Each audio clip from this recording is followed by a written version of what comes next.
Aujourd'hui on se retrouve dans une vidéo à destination des primo-arrivants et les bénéficiaires de la protection internationale, c'est-à-dire les réfugiés et protection subsidiaire. Dans cette vidéo, nous commencerons par expliquer ce qu'est la CAF, la caisse d'allocation familiale et les droits qu'elle propose. Par la suite, je vous indiquerai la procédure pour transmettre un document via l'application CAF. En deuxième point, il est important de définir ce qu'est la sécurité sociale ainsi que les critères d'éligibilité pour bénéficier de la complémentaire santé solidaire, communément appelée CMU. Par la suite, nous verrons à quel moment il est possible de faire une demande de carte vitale. Pour le troisième point, nous découvrirons ce qu'implique le compte ANEF et les différentes utilisations que je peux en faire. Pour le quatrième point, je vous détaillerai l'application réfugiés.info, destinée aux réfugiés. En premier lieu, il convient de mentionner le RSA, ou Revenu de Solidarité Active, qui est principalement destiné aux individus sans ressources, à partir de 25 ans, ainsi qu'aux parents d'enfants, quel que soit l'âge des parents.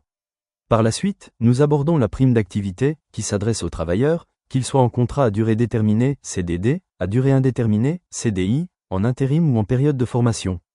De plus, les jeunes actifs de moins de 25 ans remplissant ces mêmes conditions peuvent également en bénéficier. Ensuite, les APL sont accordées aux personnes logées dans des logements sociaux, en résidence sociale, ou dans des logements considérés comme privés.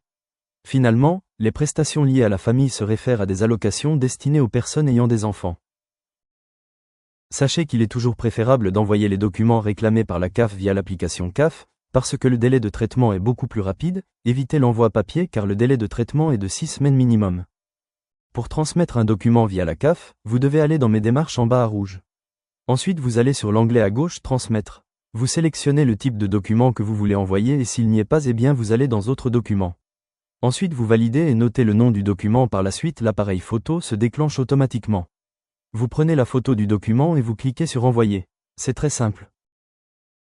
La complémentaire santé solidaire, que l'on surnomme aussi CMU, est soumise à un certain plafond de revenus. Autrement dit, si vos revenus dépassent un certain seuil sur l'année, vous ne pourrez plus bénéficier de cette aide. Par exemple, si vous êtes un homme seul sans enfant et que vos revenus annuels franchissent les 13 724 €, même si vous avez bénéficié de la CMU l'année précédente, vous ne pourrez plus y avoir accès, car l'année dernière, vous n'aviez pas dépassé ce montant. Attention, si vous êtes réfugié ou protection subsidiaire, vous ne pouvez pas faire la demande de carte vitale qu'à condition d'avoir reçu votre carte de séjour et votre acte de naissance OFPRA.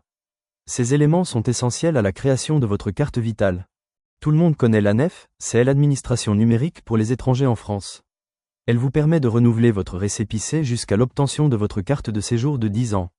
C'est également sur ce site que vous ferez votre demande de passeport et par la suite, après 5 ans de présence en France, votre demande de nationalité française.